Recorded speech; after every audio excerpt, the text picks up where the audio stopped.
इस कार्यक्रम के प्रायोजक हैं रोजगार डेवलपर्स। नमस्कार, आप देख रहे हैं पल्स 24 न्यूज में आपके साथ दिव्या पैन्यूली। वक्त हो चला है उत्तराखंड और उत्तर प्रदेश की खबरों का, लेकिन उससे पहले चलेंगे हेडलाइंस पर। देहरादून में महिला स्वरोजगार को बड़ी बढ़त, 211 चयनित महिलाओं को जल्द मिलेगा आर्थिक लाभ। कैबिनेट मंत्री रेखा आर्या ने योजनाओं की समीक्षा की। यूपी बोर्ड की बड़ी कार्रवाई, 465 स्कूलों की मान्यता खत्म, बिना छात्र संख्या के वाले स्कूलों पर गिरी गाज। पूर्वांचल के कई स्कूलों पर हुई कार्रवाई। एकादशी से पहले हरिद्वार में अतिक्रमण पर सख्ती, रोड़ी बेलवाला क्षेत्र में चला नगर निगम का अभियान। नगर आयुक्त ने खुद संभाली कार्रवाई की कमान। आगरा दिल्ली हाईवे पर दर्दनाक सड़क हादसा, महिला की मौके पर हुई मौत, 2 लोगों गंभीर रूप से घायल। अज्ञात वाहन ने बाइक को मारी जोरदार टक्कर। तुम दोनों की मेहनत बहुत रंग लाई है बेटा, घर बहुत सुंदर बना है। ये मेरे पापा का घर। पता है, देख तेरे पापा की नेम प्लेट अपने हाथों से लगाऊंगा। नेम प्लेट तो लग चुकी पापा।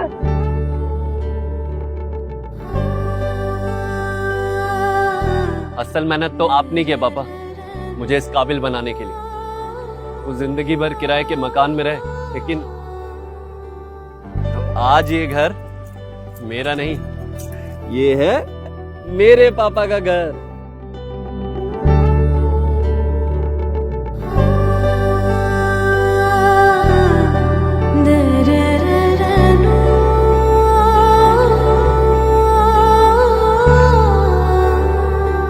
उड़ान सपनों की, आंगन खुशियों का और साथ सकर्णी का।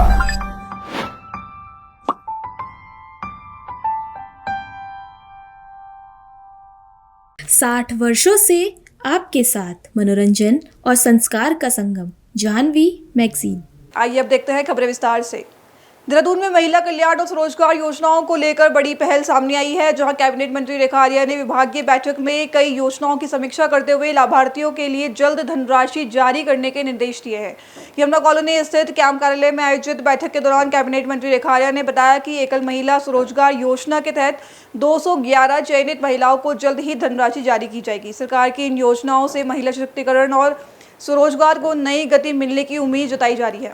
महिला सशक्तिकरण बाल विकास विभाग के अंतर्गत एक महत्वपूर्ण योजना संचालित है, एकल महिला स्वरोजगार योजना। जो विधवा महिला हैं, तलाकशुदा हैं और ऐसी महिलाएं जो अविवाहित है, ऐसी महिलाएं जो एसिड अटैक वाली है, ऐसी महिलाएं वो किसी न किसी रूप में जो है वो एकल रूप में अपना जीवन यापन कर रही हैं। तो उन महिलाओं को हम किस प्रकार से सशक्त कर सकते हैं, उन महिलाओं को किस प्रकार से आर्थिक रूप से मजबूत बना सकते हैं, उस दृष्टिकोण एकल महिला स्वरोजगार योजना संचालित की गई है, जिसमें हमने पूर्व में लगभग 484 महिलाओं को हमने जो है 75% सब्सिडी देते हुए अधिकतम धनराशि 2 लाख रुपए जो है उनको समर्पित की है, ताकि वो अपने स्वरोजगार को प्रारंभ कर पाए। तो 484 लोग अपने स्वरोजगार लगभग किए हुए 3 महीने या 4 महीने करीब हो गए हैं।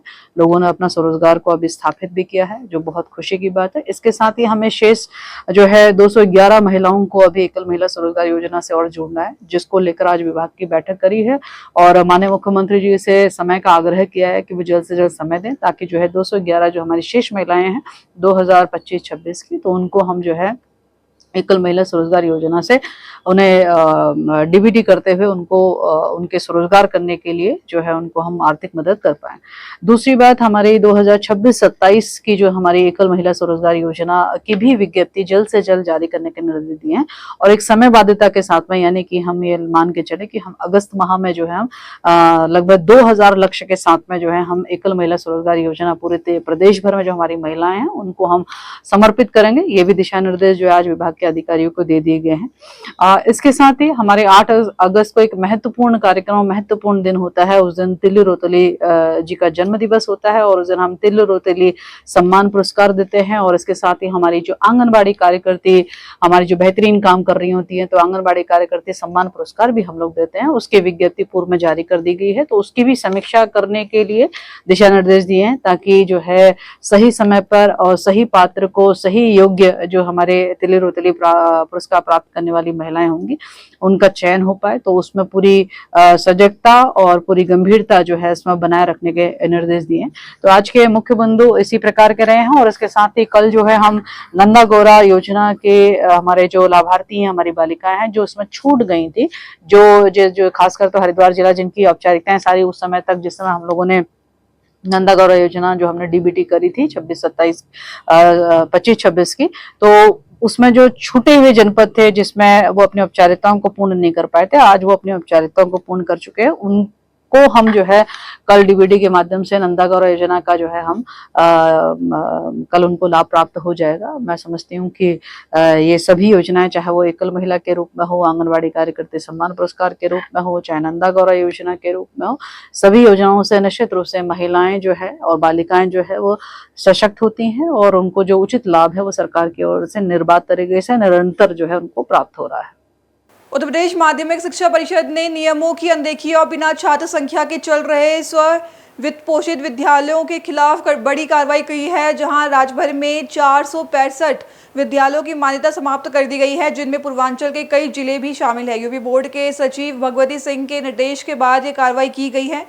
नियमों के अनुसार यदि किसी मान्यता प्राप्त विद्यालय में लगातार 2 वर्षों तक ना तो कक्षाएं संचालित होती है और ना ही कोई छात्र परीक्षा में शामिल होते हैं, तो उसकी मान्यता स्वतः समाप्त मानी जाती है। देखिए, उत्तर प्रदेश माध्यमिक शिक्षा परिषद के परिषदीय विनियमों में जो प्रावधान है उसके अनुसार पिछले लगातार 2 शैक्षिक सत्रों से जिन विद्यालयों में किसी भी बच्चे का रजिस्ट्रेशन नहीं हुआ था, अर्थात बच्चों का पंजीकरण शून्य था, ऐसे विद्यालयों की मान्यता स्वतः समाप्त करने की कार्यवाही बोर्ड के द्वारा की गई है। उसी के क्रम में अपने जनपद के भी काफी विद्यालय हैं, कुल विद्यालयों की संख्या 47 है, जिनकी मान्यता स्वतः समाप्त की गई है। तो सर इसमें क्या राजकीय विद्यालय है, एडेड है या वित्त पोषित विद्यालय है? नहीं, ये मान्यता प्राप्त विद्यालय है, वित्तविहीन विद्यालय है। तो अब इनके लिए अगली सब कार्रवाई में क्या किया जाएगा? अगली कार्यवाही में बोर्ड के द्वारा जो जिला विद्यालय निरीक्षक को निर्देश दिए गए हैं प्रत्येक जनपद के, उसके क्रम में हम लोग वो तैयारी कर रहे हैं।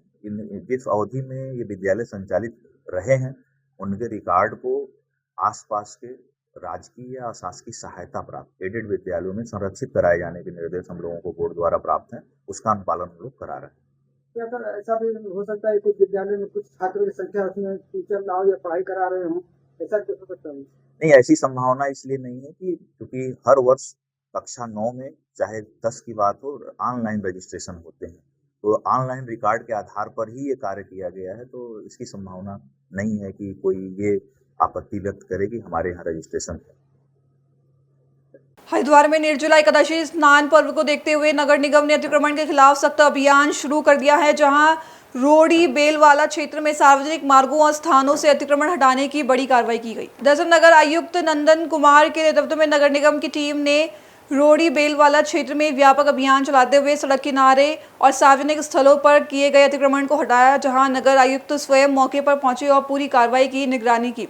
उन्होंने स्पष्ट किया कि स्नान पर्व के दौरान श्रद्धालुओं की सुविधा और सुचारू यातायात व्यवस्था बनाए रखने के लिए किसी भी प्रकार का अतिक्रमण बर्दाश्त नहीं किया जाएगा।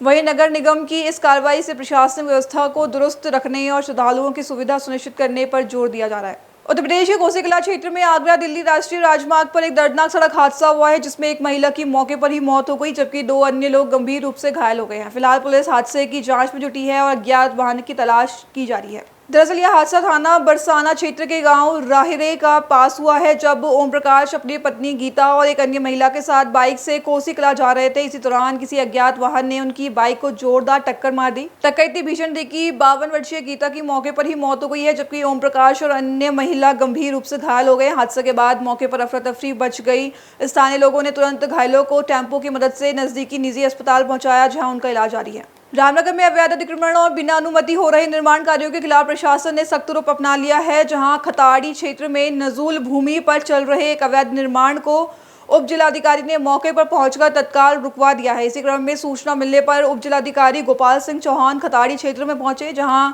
नजूल भूमि पर बिना अनुमति निर्माण कार्य तेजी से चल रहा था। प्रशासन ने साफ किया है कि बिना अनुमति या स्वीकृत नक्शे के किसी भी निर्माण को बर्दाश्त नहीं किया जाएगा। कि वैसे तो जैसे हम लोग आजकल एसआईआर के काम में फील्ड में हैं, और जो नगरपालिका क्षेत्र है वहाँ पे जहाँ तहाँ बिना परमिशन के, बिना नक्शा पास कराए, बिना कोई अनुमति के निर्माण चल रहे हैं। तो आज मैं खताड़ी साइड गया था, तो वहाँ पे नजूल की ज़मीन है और उस पर निर्माण चल रहा है बिना कोई एनओसी के, बिना कोई नक्शा पास कराए। तो मैंने उस काम को रुकवा दिया है, और जो ईओ साहब है, ईओ साहब को मैंने बता दिया है कि नजूल के कस्टोडियन नगरपालिका है, और नगरपालिका की जिम्मेदारी है कि नगरपालिका क्षेत्र में नजूल के ज़मीन पे कोई निर्माण नहीं होना चाहिए जब तक वो फ्री होल्ड नहीं होता है, और फ्री होल्ड कराने के बाद उसको अपना नक्शा पास कराना चाहिए। नक्शा पास कराने के बाद ही वो निर्माण कर सकता है। इसके अलावा मैंने प्राधिकरण को भी बता दिया है, जेई से भी मेरी बात हुई थी, उनको लोकेशन में भेज दिया है, उनको भी मैंने बोला है कि इनके खिलाफ कार्रवाई करो। तो मैंने दोनों डिपार्टमेंट्स को बोल दिया है और ईओ को स्पेशली मैंने बोला है कि आप पूरे नगर पालिका क्षेत्र में अभियान चलाएंगे, अगर कोई अवैध निर्माण करता पाएगा तो उसके खिलाफ कार्रवाई करेंगे। प्रयागराज के मेजा थाना क्षेत्र के कुकुर कटुआ गांव में हुए चर्चित ट्रिपल मर्डर कांड को लेकर राजनीतिक और सामाजिक संगठनों की सक्रियता तेज हो गई है। इसी क्रम में वैश्य आर्मी के राष्ट्रीय प्रमुख धैर्य प्रताप सरकार ने पीड़ित परिवारों से मुलाकात कर उन्हें न्याय का भरोसा दिलाया। दरअसल धैर्य प्रताप सरकार ने गांव पहुंचकर पीड़ित परिवारों से मुलाकात की और शोक संवेदना व्यक्त करते हुए उन्हें हर संभव सहयोग का आश्वासन दिया। उन्होंने कहा कि वैश्य समाज के 3 लोगों की निर्मम हत्या बेहद दुखद और निंदनीय है। उन्होंने आरोप लगाया कि घटना के काफी समय बाद भी पीड़ित परिवारों को पर्याप्त आर्थिक सहायता नहीं मिल पाई है। साथ ही आवागमन के लिए रास्ते की समस्या और अन्य बुनियादी सुविधाओं का समाधान भी अब तक नहीं किया गया है। फिलहाल इस मामले को लेकर प्रशासन पर दबाव बढ़ता जा रहा है और आगे की कार्रवाई पर सबकी नजरें टिकी हैं। धैर्य प्रताप साहू उर्फ सरकार वैश्य आर्मी संगठन का प्रमुख, ये जो घटनाएं हमारे वैश्य समाज के 3 लोगों को निर्मम तरीके से जो हत्या कर दी गई थी, उसी को लेकर प्रशासन ढील थी। उसी को लेकर आज पूरे प्रदेश से कम से कम 500 के ऊपर ही लोग आए हुए थे। बैठक हुई, बैठक में ये निर्णय लिया गया हुआ है, अगर मुख्यमंत्री आदरणीय श्री योगी आदित्यनाथ जी हमारे समाज की मांगे, जो पीड़ित की मांगे हैं, अगर उसको पूरा नहीं करते हैं तो हम लोग अनशन पे बैठेंगे। पीड़ित की मांगे इस प्रकार है कि जो अपराधियों का घर है उनका बुलडोजर से ढहाया जाए और पीड़ित को 50-50 लाख का मुआवजा मिले, उनका रोड बनाया जाए, प्लस फुल इनकाउंटर हो और इनकी सुरक्षा का मुहैया कराया जाए। ऐसे तमाम मुद्दे पे बात हुई है। इसको लेकर हम लोग प्रयागराज या उत्तर प्रदेश में जितने भी जिले हैं, तमाम जिले अधिकारियों का घेराव करेंगे और विधानसभा का भी घेराव करेंगे। इस तरीके से पीड़ित परिवार ने अभी कहा कि अगर उनकी मांगे पूरी नहीं होती तो वो कलेक्ट्रेट में जाके जो आप नहीं, सरकार देख रही है, क्योंकि समाज जग चुका है, ऐसा नौबत नहीं आएगा।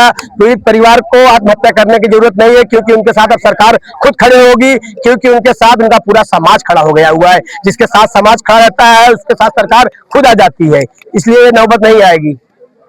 अगर ऐसी नौबत आती है तो उससे सबसे पहले धैर्य प्रताप उसके आगे खड़ा रहेगा। और अगर पीड़ित को न्याय नहीं मिलता तो वैश्य आर्मी क्या करेगी? वैश्य आर्मी पूरे रोडे पे तहलका मचा देगी। जिलाधिकारी के सामने कपड़े उतार के प्रमुख खुद घूमेगा, ये बताएगा कि यहाँ न्याय नहीं मिलता हम लोगों को, हमारे बनिया साहू समाज के लोगों को। ये वादा रहा आपसे। धैर्य प्रताप साहू उर्फ सरकार वैश्य आर्मी संगठन का प्रमुख हूँ मैं। अभी के लिए बस इतना ही। खबरों के लिए बने रहे पल्स 24 न्यूज के साथ। तब तक नमस्कार। इस कार्यक्रम के प्रायोजक थे रोजगार डेवलपर्स। तुम दोनों की मेहनत बहुत रंग लाई है बेटा, घर बहुत सुंदर बना है। ये मेरे पापा का घर। पता है, देख तेरे पापा की नेम प्लेट अपने हाथों से लगाऊंगा। नेम प्लेट तो लग चुकी पापा।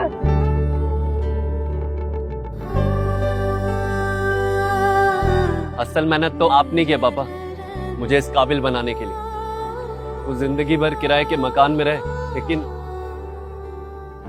आज ये घर मेरा नहीं, ये है मेरे पापा का घर।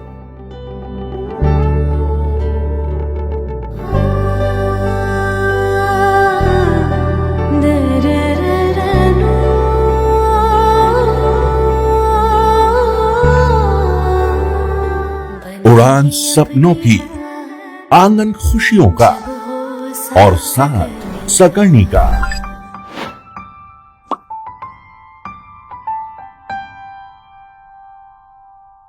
60 वर्षों से आपके साथ मनोरंजन और संस्कार का संगम, जाह्नवी मैगजीन।